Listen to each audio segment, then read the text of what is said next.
Now, having said all these things, if there is one suggestion I can give to my fellow techies, fellow software developers, the suggestion will be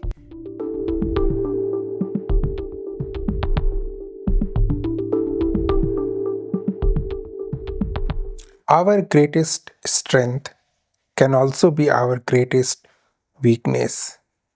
Wise words quoted multiple times and true to a large extent. Over the last 50 odd years of software development, one of the greatest strengths that helped us to progress enormously, that helped us to see whatever we are seeing today in tech, was a group of people working together to achieve a common goal. The group of people is called as teams and them working together as teamwork. And teamwork was, is, and in the future will be the greatest asset any organization can have. That's why you can see that organizations go above and beyond to build great teams. In fact, team building activities or motivating team members and assisting team members is an industry in itself. We have tools, frameworks, and mechanisms for teamwork.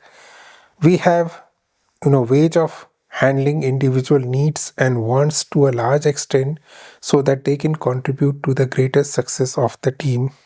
However, the problem is just forming a team doesn't mean teamwork, and this is what many organizations struggle with. They have the capability to create the teams, but it's extremely difficult to create an environment of teamwork. And that's why at some point of time the greatest strength becomes the greatest weakness, and it happens because of the different priorities, different skill set, different understanding of what it means to be part of a team or what we want to do and why we want to do whatever we are doing. All those things leads to conflict, and most of the time goes to conflict resolution than doing the actual work. Let me give you a simple example. I myself was part of many discussions in my career where it took more time to decide how much time it will take than it took to do the things itself, in calendar days, of course. Now, let me clarify, I'm not here to talk about how the team should work or how you can foster an environment of teamwork. There are experts for that. I'm here to talk about a role which exists today called individual contributors and how this role may evolve in the future with the help of AI. Now, if you go ahead and search on this particular role title called individual contributors, you will get lots of job openings, but in the real sense, even though the title says individual contributors, they are not working individually. They work as part of the team and has limited say in what to work on and how it should be implemented. Even though it is expected that the role will take these kind of decisions, it rarely happens. I think apart from people who are doing research work or PhDs, I don't think any role exists today where individual contributors are working individually in true sense. But this seems to be changing and will change with the help of generative AIs.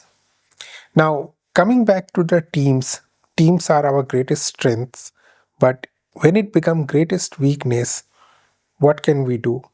Well, in those kind of scenarios, the people will drive towards doing things in a different way, experimenting things in a different way. Assume I am an individual contributor and AI enabled tools and generative AIs can very well become my team members.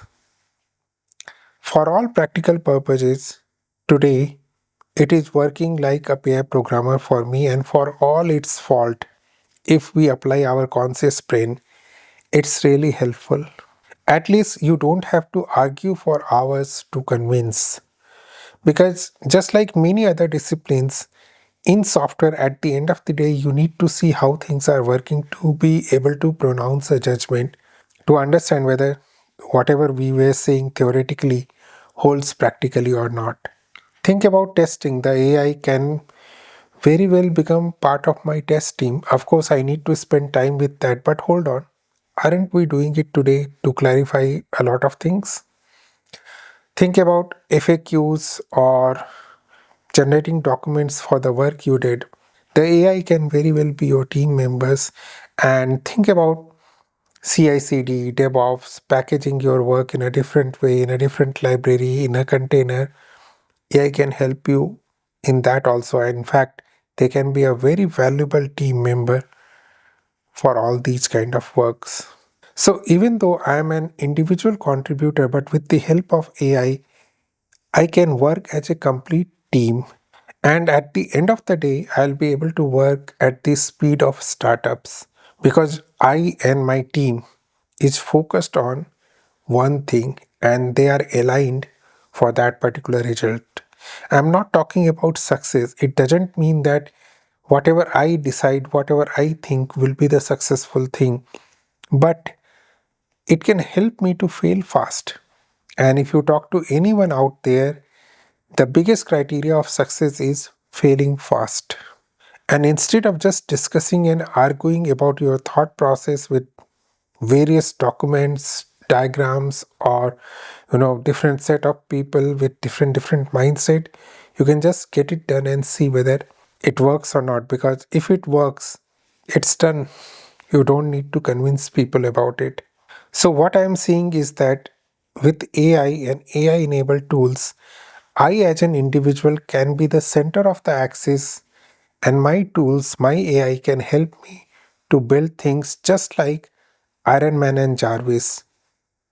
Just as Iron Man does everything on his own with the help of Jarvis, you can be the next Iron Man of the tech or of your organization or of your team.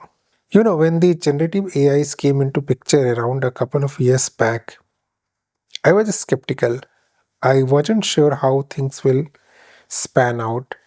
But now I think I can see it, and hopefully you can too. Now, having said all these things, if there is one suggestion I can give to my fellow techies, fellow software developers, the suggestion will be don't fight. Make AI your friend. Be the Iron Man and make AI your Jarvis. I do hope and believe that this video was helpful to all of you. Thank you all. Thanks for watching. We will meet again. Until the next time we meet, good day, goodbye. You take care.